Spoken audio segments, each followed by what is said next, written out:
Hey Bible lovers, I'm Tim Nichols and I'm here to bring you your Nichols Worth. And today from Oxford University Press, I've got some Bibles that I thought you might want to take a look at. They sent them for review. I'll probably take a deeper dive in each of these in a later video, but I wanted to give you a quick overview of each one. This is the Jewish Study Bible. Now, full disclosure, this is not from a Messianic Jewish perspective. This is from a non-Christian, non-Messianic Jewish perspective, and more from a scholarly perspective.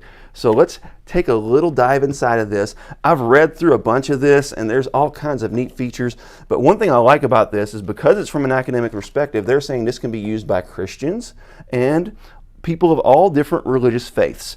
But some of the commentary they're going to have along the side here. And then when there's a lot, it's double column on the bottom. This is a single column layout. Because this Bible is put together by non-Messianic Jews, they don't call it the Hebrew Bible. They don't call it the Old Testament. They simply call it the Bible. To call it the Old Testament is to give credence to the New Testament as inspired scripture.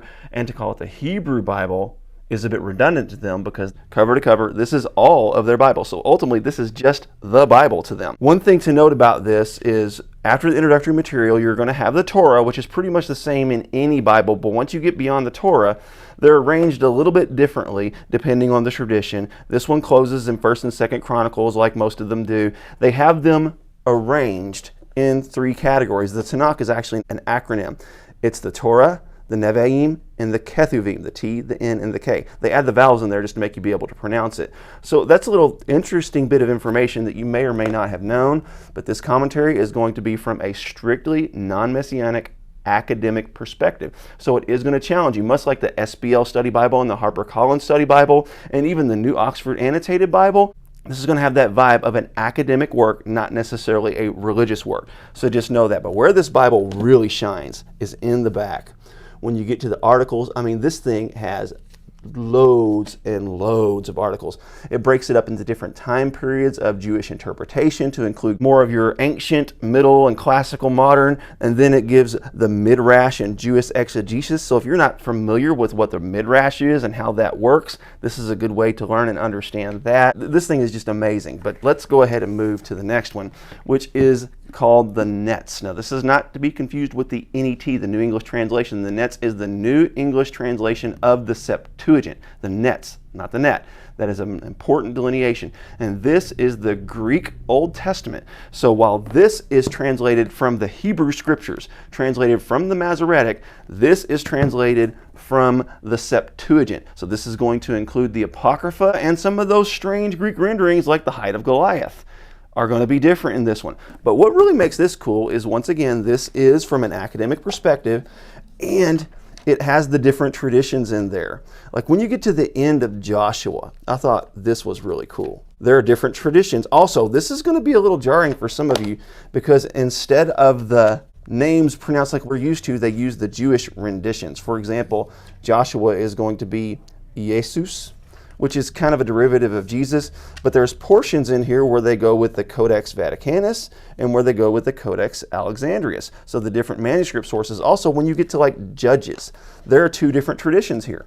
So sometimes you're going to go with A or B, depending on the tradition. Even when you get to Esther, there's more than one tradition there, so you're going to get both versions of those traditions. Also, each of these were translated to kind of be similar to the NRSV. That's kind of the goal here. And each book was translated by a different person, and each book has its own unique to the reader introduction. This is an interesting version of the Septuagint that you may want to get a hold of. But the 2 most fascinating books that I was sent is the Jewish Annotated Apocrypha, and this is in the New Revised Standard Version. This is considered an academic translation, so this is also going to be considered an academic work from an annotation and notes standpoint, and they have the Book of Jubilees added in with this. So it's not just the traditional apocryphal books you're used to. There are a few bonuses in here. So that's something you may want to take a look. In the beginning of this, in the introduction, they talk about the struggle as to whether to include Enoch and Jubilees. They went ahead and went with Jubilees because they felt it flowed with the Old Testament better, to where Enoch kind of read more New Testament-like. Jews reject all the Greek books to include the Apocrypha.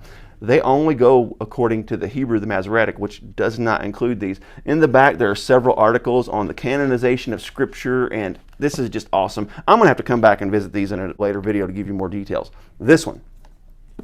This is the most unique and unexpected thing I've ever seen.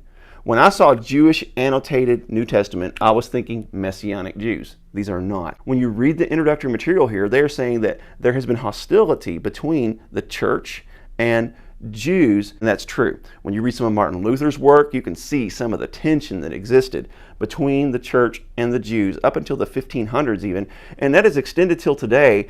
And this is a Jewish effort to sort of bridge that gap and say, hey, we value your work, you value our work, and they kind of view the New Testament like Protestants would view the Apocryphal works as, well, they're useful, but we don't consider them inspired. They believe Jesus was a Jew. They believe that he was a teacher. So let's just take a quick look inside and give you an idea of what's going on here. But obviously it starts with the Gospel of Matthew, and it's going to give you annotations, it's going to give you notes, it's going to give you articles. And one thing that I found very useful is, let's go ahead and go to Romans chapter 10. And in Romans chapter 10, it has this little article here. And we've heard that whole in Romans 10:4, Christ is the end of the law, or the end of the Torah.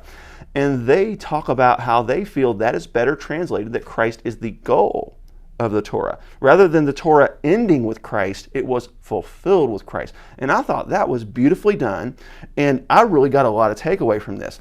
Also, in the end of this, there's going to be all sorts of articles in the back. They have articles on the resurrection, they have articles on the synagogues, and all this is from strictly a Jewish perspective. So you're going to get like the Pharisees and what they were like. It's going to fill in that 400-year gap between the Old and New Testament. But what I thought was really interesting is once they get into baptism and the Eucharist, you get all this from a, again, non-Messianic Jewish perspective. So you're going to get honest data, not necessarily biased by Christians. There's nothing wrong with being a biased Christian, but there's also nothing wrong with Christians reading from a completely different perspective. They give us the miracle workers in the Second Temple era, and they include magic and how this kind of is similar to Jesus. They deal with the resurrection. They deal with so much that you wouldn't even think that non-Messianic Jewish people would even care about. And then, of course, they deal with some of the early historians like Josephus and their views on this. This is a valuable resource for any Christian. I highly recommend all four of these.